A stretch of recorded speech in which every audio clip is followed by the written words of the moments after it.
Overwhelming majority of people today teaching in higher education have never learned how to teach. Maybe that's why there's a growing complaint, not just about the expense of higher education, but about its relevancy. Most teachers think that they're equipping their students to fit the real world, and they're giving them exactly what they need. But most students, almost 70%, say, we're not prepared. And by the way, you're not doing a very good job while you're in the classroom. What happened that people called teachers have actually never learned how to teach?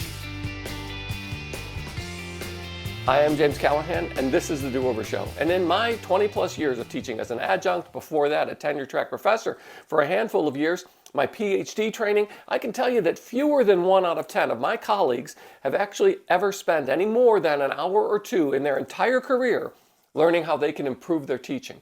Now, there are good teachers in higher education. The question is, where do they come from and how can we have more of them? Well, they ruin it for the rest of us. I have to tell you this because they're the popular ones. They're the exception.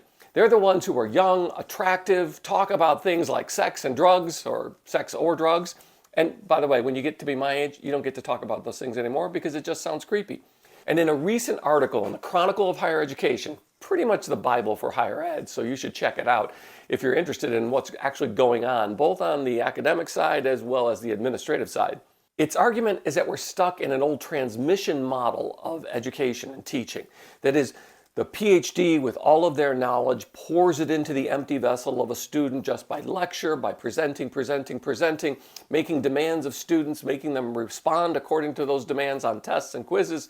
Yes, the old transmission model is probably the way you learned most of what you learned. And it worked. It worked for a long time. That is, until students started to act like consumers and actually started to complain.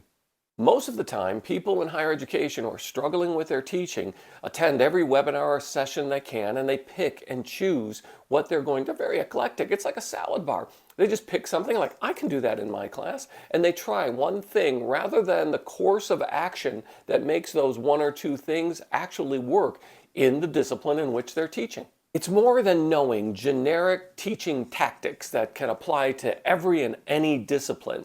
Because more and more research is showing us that teaching in different disciplines needs to differ because of the proficiency and the competencies that are expected within those disciplines. So teaching biology to use in a major or in another class as a prerequisite is different than teaching a gen ed requirement or teaching in a field of the humanities like religious studies or philosophy. See, each of those fields has its own hard skills and soft skills associated with basic literacy and functionality within those degrees.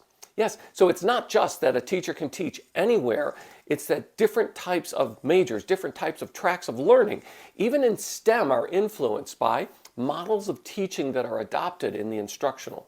And what complicates this even further is that we are called upon to adapt and adjust in each class with 10, 20, 50 more students to each individual student's learning styles, background, disposition, what interests them. That is, it is so overwhelming for most trying to teach that they just pick one thing, usually their personality, and they just go with it. And not all of us have the most engaging personalities. So what can we do? Well, let me start with the students.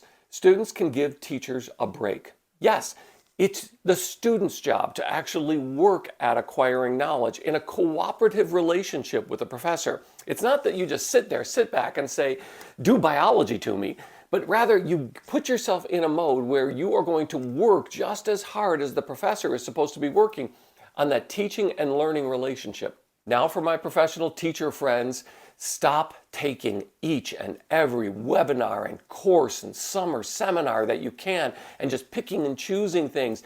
Pick one and stick with it. Let me give you an example of one of the most go-to resources, a user's guide to a peer teaching model. That's all the rage today. That's what we're looking at. And if you can exemplify some of these practices, you'll at least get some slack cut to you by your department chair and by your dean. One of the best first steps in peer instruction was written by someone named Eric Mazer, called Peer Instruction, a User's Manual. Catchy title, right? Yeah, I'll leave a link to it in the description below, but please don't buy the book. It's obscenely expensive. Get it through interlibrary loan like you do all your other books. So in the midst of a traditional transmission model of instruction, this peer instruction model turns the tables and engages the students. That is, they're given like a game show, a multiple choice. Some actually use like clickers that register through the software that they use in class, where you go through a description. Here's a question, here's a problem we're solving. Here are the 4 choices you have, A, B, C, D. Now pick one, click. Now talk about it in small groups. Each of you talk about why the option you chose was the option you chose. Why didn't you choose the other options? And then you get a chance to vote again. Did you change your mind? Did that kind of peer instruction influence the way you thought and answered the question? Now, if you're thinking, that's great when you're trying to interpret what a flower or an urn means in a piece of poetry, but what about STEM? I teach real things. I teach science.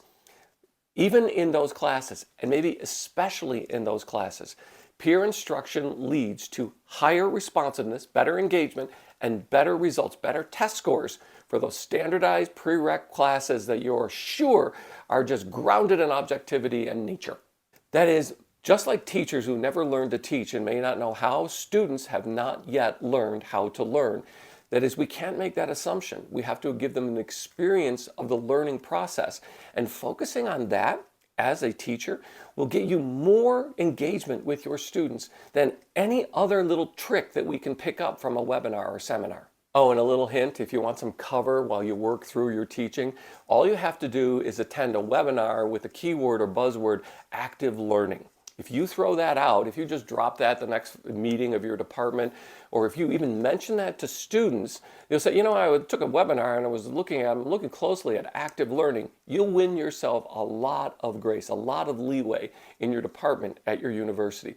Just throw a buzzword or 2 out and people will give you time to actually figure out what things like active learning are. And research and researchers are just getting started. Yes, after all this time, they're just getting started in studying evidence-based ways of evaluating different approaches to teaching, different teaching models, active learning, peer instruction, and even modifications of the transmission model. One of the best ways the transmission model has been adapted by professors who have a personality to do this is they either become storytellers, that is, everything has a story, beginning, middle, and end, associated with the presentation in the transmission model of knowledge. The other way is that some profs have actually become like stand-up comedians, and they entertain in a way and they interact in short bites in a way that students tend to consume entertainment today. So what would you add? Not just in models of teaching, but in your own discipline, what would you add are the critical factors in helping people who were never taught to be teachers but are called teachers to actually become better teachers? Please leave some ideas in the comments below, because that will help all of us keep this conversation going. And thanks for being part of the Do-Over Show. Please, while you're down there leaving a comment, could you tap the like button, because it really helps. And how about you subscribe and ring the notification bell so you don't miss the next episode. I'm so glad you found me and I found you. Thanks.